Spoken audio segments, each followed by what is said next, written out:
नमस्कार। रुचिरा भाग 1 के अंतर्गत इसके 11वें पाठ का पहला बहुविकल्पीय प्रश्न है, शस्योत्सवः इस शब्द का क्या अर्थ है। इसके लिए 4 विकल्प दिए गए हैं। फूलों का उत्सव, फलों का उत्सव, फसलों का उत्सव या रंगों का उत्सव। ध्यान दें, शस्य का अर्थ है फसल, तो शस्योत्सव का अर्थ हुआ फसलों का उत्सव, यानी कि तीसरा विकल्प इसका सही उत्तर माना जाएगा। दूसरा प्रश्न है, भारत देशः कीदृशः वर्तते। भारत देश किस प्रकार का देश है। नृत्य प्रियः नृत्य को पसंद करने वाला, गीत प्रियः गीतों को पसंद करने वाला, उत्सव प्रियः त्योहारों को पसंद करने वाला, या क्रीड़ा प्रियः यानी खेलों को पसंद करने वाला। वैसे तो हमारे देश में ये सभी विशेषताएं दिखाई पड़ती हैं, लेकिन पाठ के आधार पर इस प्रश्न का उत्तर होगा उत्सव प्रियः, अर्थात हमारा भारत देश उत्सवों को पसंद करने वाला देश है। इस प्रकार तीसरा विकल्प इसका सही उत्तर माना जाएगा। तीसरे प्रश्न में पूछा गया है, देहल्याः मेहरौली क्षेत्रे कदा पुष्पोत्सवस्य आयोजनं भवति। दिल्ली के मेहरौली क्षेत्र में कब फूलों के त्यौहार का आयोजन होता है।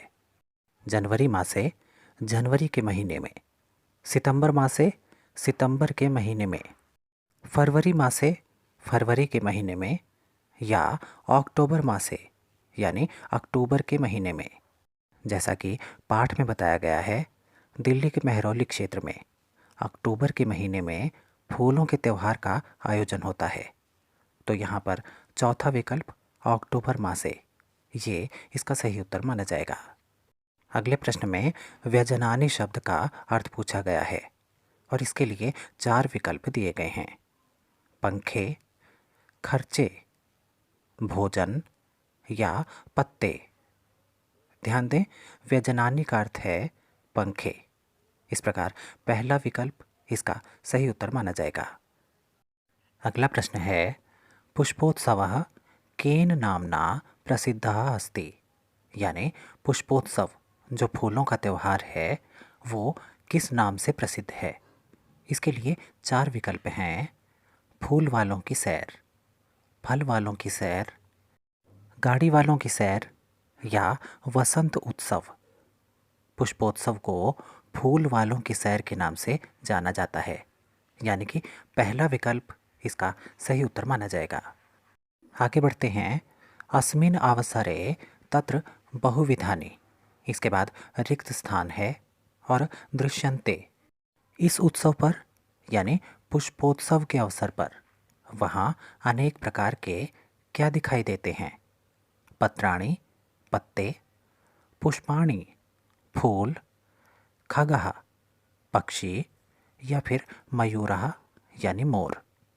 जैसा कि इसके नाम से ही ज्ञात है, पुष्पोत्सव यानी कि फूलों का उत्सव, तो वहाँ अनेक प्रकार के फूल दिखाई पड़ते हैं। इस प्रकार दूसरा विकल्प पुष्पाणि ये इसका सही उत्तर माना जाएगा। अगले प्रश्न में अर्पयन्ति शब्द का अर्थ पूछते हुए इसके लिए 4 विकल्प दिए गए हैं। प्रार्थना करते हैं, अर्पित करते हैं, खेलते हैं या देखते हैं। अर्पयन्ति का अर्थ है अर्पित करते हैं या चढ़ाते हैं, यानी कि दूसरा विकल्प इसका सही उत्तर माना जाएगा। अगले प्रश्न में जनः इसके बाद रिक्त स्थान है और पुष्पाणि अर्पयन्ति लोग फूल चढ़ाते हैं। कहाँ, इसके लिए मंदिर शब्द दिया गया है और इसी के साथ मंदिर की कुछ विभक्तियाँ नीचे विकल्पों में दी गई हैं। हमें इनमें से मंदिर की उपयुक्त विभक्ति को चुनकर रिक्त स्थान को भरना है। ध्यान दें, दिए गए वाक्य में भाव उत्पन्न होता है लोग मंदिर में फूल चढ़ाते हैं, और दिए गए विकल्पों में जो तीसरा विकल्प मंदिरे है इसका अर्थ हुआ मंदिर में। इस प्रकार तीसरा विकल्प इसका सही उत्तर माना जाएगा। अगले बहुविकल्पीय प्रश्न में मल्ल युद्धम शब्द का अर्थ पूछा गया है और इसके लिए 4 विकल्प दिए गए हैं। क्रिकेट, कुश्ती, बॉक्सिंग या कबड्डी। मल्ल युद्धम का अर्थ होता है कुश्ती, यानी कि दूसरा विकल्प इसका सही उत्तर माना जाएगा। अंतिम प्रश्न में यानोत्सव शब्द का संधि विच्छेद पूछा गया है और नीचे 4 विकल्प दिए गए हैं।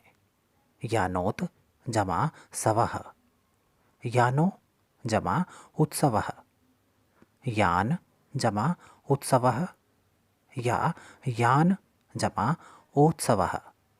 यानोत्सवः, इसका उचित संधि विच्छेद होगा यान जमा उत्सवः। इस प्रकार तीसरा विकल्प इसका सही उत्तर माना जाएगा।